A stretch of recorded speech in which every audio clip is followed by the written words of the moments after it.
Finding common ground, how to make co-parenting work for everyone. Hi, everyone. It's Natalie. You know what? Parenting is hard, as if I have to tell you that. Parenting when you don't agree or when you're separated or divorced, that's even harder. But like everything we talk about here on this podcast, there are ways to navigate and find success in this situation or in co-parenting. My guest is Mikki Gardner. She's a certified life and conscious parenting coach, and she's the host of the Co-Parenting with Confidence podcast. She's also a mom of 3, her son and 2 bonus sons. Driven by her own struggles of learning how to rise above the challenges of divorce, she now combines her experience with her academic background and helps moms move past the divorce and co-parenting drama to become calm, confident co-parents. Mikki has excellent advice today for all parents dealing with the struggles of a disagreeing or unengaged spouse. Most importantly, she's going to talk about helping your kids navigate the hardship and feel loved throughout the process. Thanks so much for being here today. You know how much I appreciate you. At least I hope you do. You also know that I don't waste any time getting right into these episodes, but please take just a moment to share this episode with someone and hit subscribe so that you get updates on new episodes. So here we go today with Mikki Gardner. Mikki, in my 2 years of podcasting, this is the first time that I've broached this topic. And I don't know why, because it is such a needed topic. And so many families deal with co-parenting and with divorce situations. And it's a struggle. And I know that you got into this because it was what happened in your own life, right? It is. Yeah. Thank you for having this topic and in this conversation on your podcast, because it is so needed. And I want to just sort of throw it out here at the very beginning. Even if you're not divorced, I personally define co-parenting as parenting with anyone you don't agree with 100% of the time. So I think we're all co-parenting, right? Yeah. It's really about how are we parenting and showing up sort of as a team. I do specifically help divorced women because that is sort of the group that's super near and dear to my heart, just from my own experience. But I think co-parenting is really about how can we do this when we are blending all of the experiences together. Yeah. Yeah. Parenting is so hard. I mean, it's just hard. It is. I've got 3 at different levels. And at one time I had a college kid, a high school kid, and a middle school. And middle school, I think, is the hardest of the hard. Absolutely. But it's just hard to begin with. And then when you throw in life challenges, including separation or divorce, or just as you said, I think it's really important that we point out, you're not always going to agree. That's just part of life too. How do you get people kind of balanced enough to be able to see through the hardship to do this co-parenting thing? Yeah, so that's really where the conscious part of, I call myself a conscious co-parenting coach. And the one thing that I think I see more than anything else, just it's a society at large, but definitely in the women that I work with and the people that I work with every day, is this sense of reactivity. We are just reacting to life. We're trying to, it's like living in a pinball machine, just trying to avoid all the shiny balls and the flippers and all the things coming at us and all the bright lights. And when we're like that, it's this feeling of being untethered, as if we could just blow away, right? Or be attacked or whatever. And it's this really awful way to live. But I think when we are super, super reactive and living in this state of reactivity, which comes from stress, which comes from overwhelm, which comes from trauma, which comes from, I mean, let's not even talk about all the things happening in the world, the uncertainty, the sadness, the violence, all of it. So there is an innate amount of stress. When we are reactive and living in that state of reactivity without the antidote, we're just sort of flying blind and we're just dealing with it. What I find and what I've learned and I teach now is the antidote to that is what I call taking responsibility for life. And responsibility I define as response-ability. It is your ability to respond to life. And to do that, we have to be conscious. We have to learn how to ground ourselves, how to manage our emotions, so that we can settle ourselves down, get ourselves out of those innate stress responses that we have, the fight or flight or freeze or fawn that we hear so much about now. We have to learn how to actually take our nervous system and calm it down so that we're able to respond to what's actually going on versus just all the shiny objects that are flying at us. Yeah. And so to start with the healing, to start learning how to be a good co-parent, a good parent, a good adult, a good human, whatever it is, it's really this ability to respond to life and learning how to ground yourself, take care of yourself. And in doing that, we're able to heal, we're able to see clearly, and we're able to make choices that will actually serve us and get us in the direction we want to go versus just cleaning up messes all the time. Yeah. Yeah. Well, and we're setting examples. We know that. I mean, we are walking examples to our children of how they should respond to things. So if we're always in that fight, flight, freeze, fawn, whatever it is, we're showing them this is how you react to stress. Yes. Let's talk about when there are other people in the picture.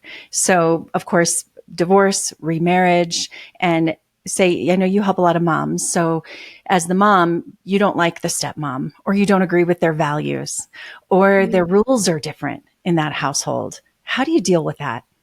Oh, well, you just hit a big topic of, step parents and other people. I mean, if there is one thing that will bring you to your knees, if you didn't think you got brought to your knees during the divorce, right? Adding a new person in who is now in the house with your children when you're not.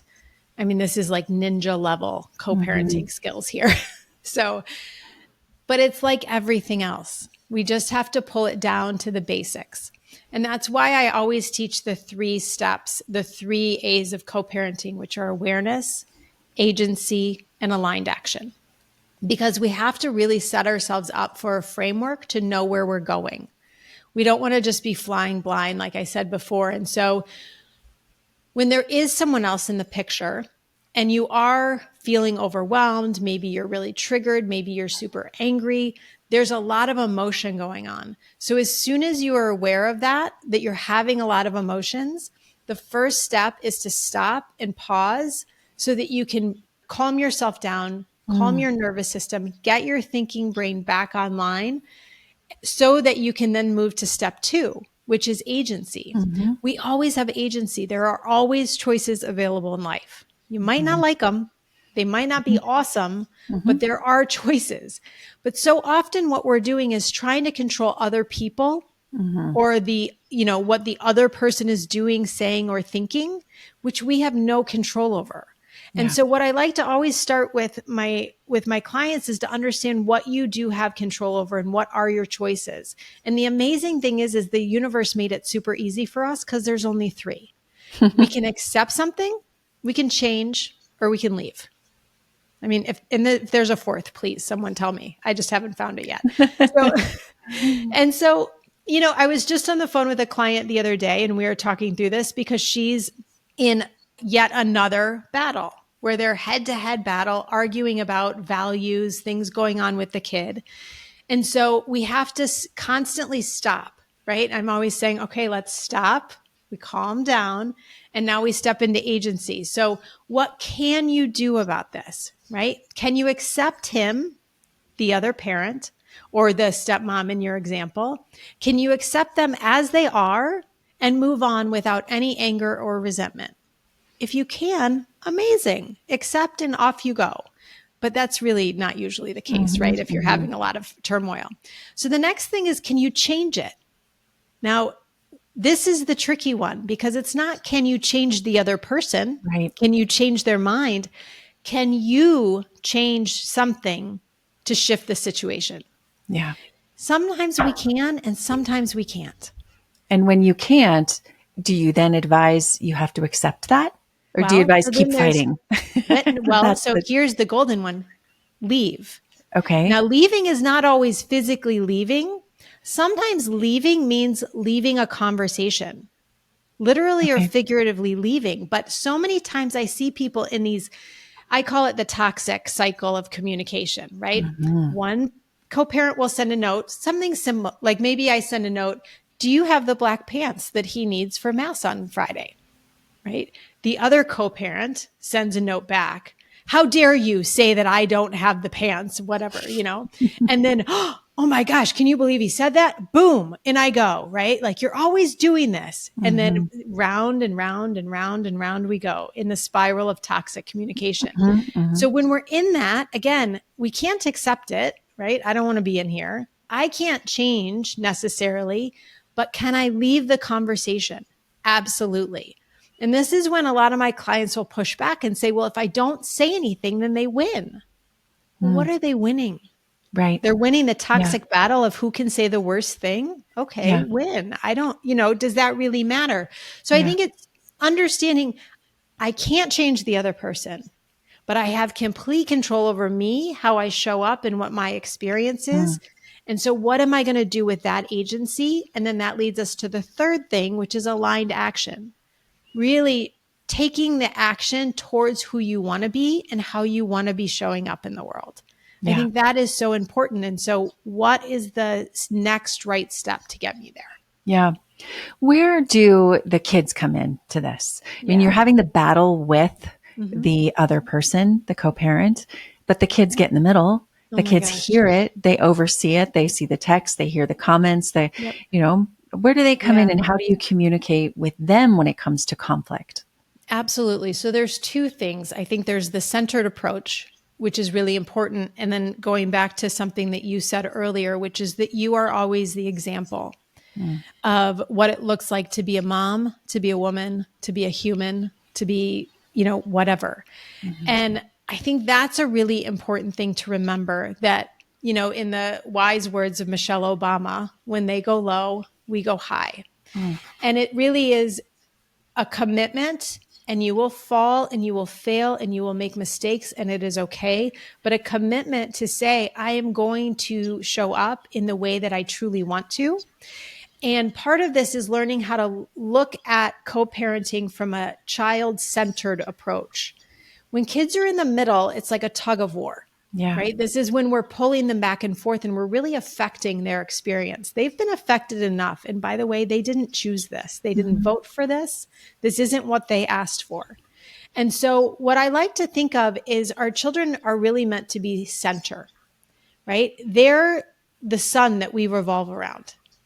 And so it's keeping your orbit really level so that it doesn't bump into the other co-parent's orbit, right? And so if we can do that and revolve around the children, it's sort of a mindset or a belief that they can be okay as we revolve around them, right? We can hold them safe and secure and okay within this experience by the way that we show up. And granted, the other co-parent may not agree, right? They might try to continually put them in the middle, and you have every opportunity not to engage in that and not to meet them there. Right? To really stay grounded in who you want to be and how you want to be. And I think the great byproduct is eventually with half normal people is it's really not fun to fight alone. Right? Some people just insist on fighting and they end up fighting alone, and then that gets old. Yeah, it eventually gets old when you don't fight back, right? They're like, well, that's not fun. That's not it's not working anymore. Yeah, right. So does it take a little while? It does. But that's where I think we have to really be focused on, everybody wants to be an influencer now these days. I say be the most amazing influencer in your own family, right? Really show up and decide who you want to be and stand for that, commit for that, and learn the skills that you need to be able to really take control over your life and how you show up. And then it doesn't matter what the other person is doing. Let them have their shenanigans, but don't let it really affect you and how you show up for your children. Yeah.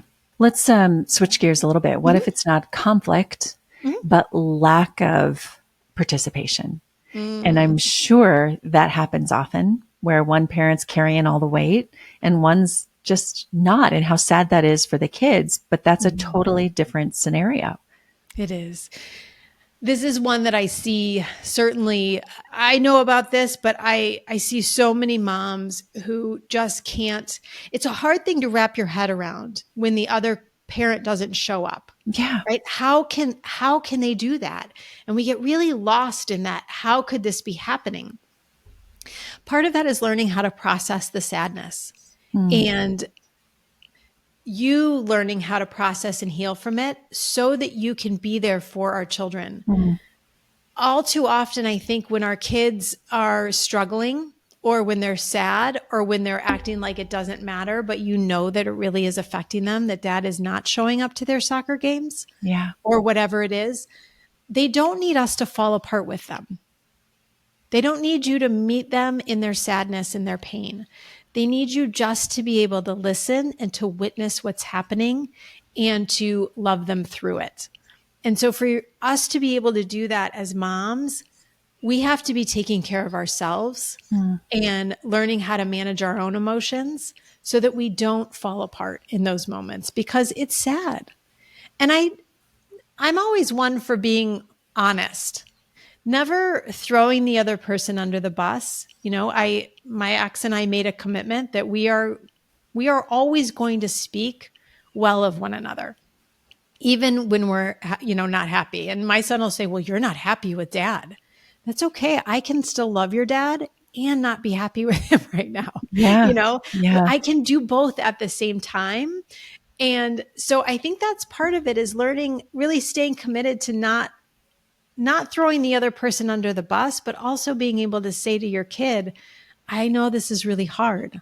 I know you really must wish that they were there, but you can't make the other parent show up. Yeah.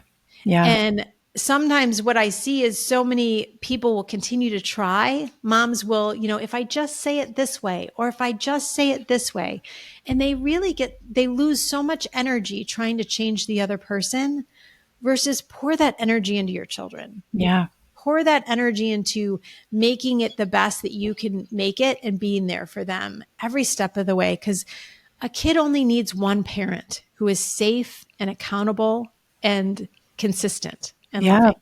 Not so the ideal situation, but my goodness, they've got to have at least that. But most kids don't even get that, Natalie. I mean, I think we are seeing that across the board. And so I think it is uplifting and inspirational to know they only need one. Two's amazing, right? If you get two, all amazing. But they just need one. So be that one for them. Yeah. The other things that you've encountered in this journey in helping parents, what are some other tips and other things that you can give us that would give people inspiration to continue on the journey? It doesn't last forever, or maybe it does. I mean, the young years are the hardest, but I can't imagine that it's easier than when they go off and get married or graduation. And it's always going to be hard when your parents aren't together. But what have you found that you can help us with? Yeah, I think part of it is really creating a vision. That's where I start with all of my clients. And the reason that we do this is to really decide who you want to be and where you want to go. I mean, that's the thing about divorce. Nobody gets married thinking that they're going to get divorced. Right. And they certainly don't often, I wouldn't think, have kids thinking we're not going to be together. Of course, right? So we have to sort of understand that everything that you believed, everything that you dreamed of, all of those amazing things, they've got to shift now. And so we have to grieve that. We have to grieve the loss of all of those dreams and all of that. And we can also set a new vision. Who do I want to be as the mom, right? How do I want to show up for my children in the situation that we have today? And by setting your vision and really deciding what are my values, what we end up doing is creating almost like a little funnel system so that every decision gets filtered through this funnel of what are my values? How do I want to show up? And it really helps you constrain and not get lost in all of the stuff, but just stay focused on where I want to go one step at a time. Yeah. Because we live in this world where there's just so many shiny objects and, everyone's putting their best foot forward on social media, but we lose sight of really, how can I feel good today? How can I find gratitude for what I have in this moment? It might not be perfect. It might not be what I want, but how can I find gratitude today? Yeah. And so I do think gratitude is a huge, huge thing. And self-care, not bubble baths and manicures, Which are but fine, but not enough. exactly. I still want them. Yeah, no, absolutely. We should all still do those I things. get you. Yeah. But I think self-care is for me, meditation. Mm. It's walks. Yeah. It's drinking enough water. It's Mhm. going to sleep. It's, Yeah. making my bed. Because Yeah. when I make my bed, there's nothing better than you go to a hotel, a nice hotel, and Yeah. there's that beautiful bed and you just want to get in it, right? And then you come back and someone's made it for you again. It's like the greatest thing in the Yeah. world. And that's what's coming home to a made bed Yes. after a hard day. It So after feels a really good. long day, yeah, you Yeah. come home to that beautiful bed. It's like your future self, your past self is saying, I got you. And Yeah. that to me is self care in the little moments of just saying, I got you. Yeah. I know it's hard, but we're going to go on a walk. We're going to put our feet in the grass for 5 minutes, right? We're going to just be quiet for a moment and connect with you and with source, and learning how to calm yourself down so that you are not a pinball or a balloon flying in the air, but you're Yeah. really grounded on this earth with your kids doing the best that you can do. And that's where you can have an impact on them, is teaching them those things. Mm-hmm. Because that resilience, you may not realize when they're young, is what will carry them in their older years through hardships, be it Yes. divorce or anything. Yeah. Yeah. I love your tips. Thank you so much for this. I can't believe I haven't broached this topic before. And for everyone listening who is going through a hardship or divorce, or you are parenting in a in just a difficult journey right now, you can do it. You absolutely can do it. Day by day, you can do it. Absolutely. And I think, there's so much help out there. I know that when I got divorced about 10 years ago, and there wasn't much, right? There was no Gwyneth Paltrow uncoupling. There was no fancy anything happening out there about divorce. And so I really felt alone. And I made a lot of mistakes because I really turned inward, and not in the good way, but in the shame, in the embarrassment of the not wanting to talk about it. And Mm. that really prolonged my suffering. It prolonged my growth. It sort of made everything just a little bit harder. And so what I want to say is that there is so much help out there. And there are so many good resources. And I know that for any mom who wants to really start feeling more calm and confident, no matter what shenanigans her ex might be doing, I created a little conscious co-parenting masterclass. It's 20 minutes long, and it gives you just these tools with some really actionable steps to be able to start to do that today, because you can do this 100% on your own. You have everything you need already within you to be the exact person that your children need you to be. It's just learning how to take one step at a time. Yeah. And so, Yeah. We'll put that link in the show oh, thank notes you. for that Yeah. masterclass. And I encourage anyone who's going through a hard time to take advantage of that. And where can we find you? I know people who are on social media who might want the inspiration and tips and just your reminders. Give them that information. Oh, thank you. I can be found on Instagram and Facebook at Mikki Gardner, which is my name. M as in Mary, Ikkigardner.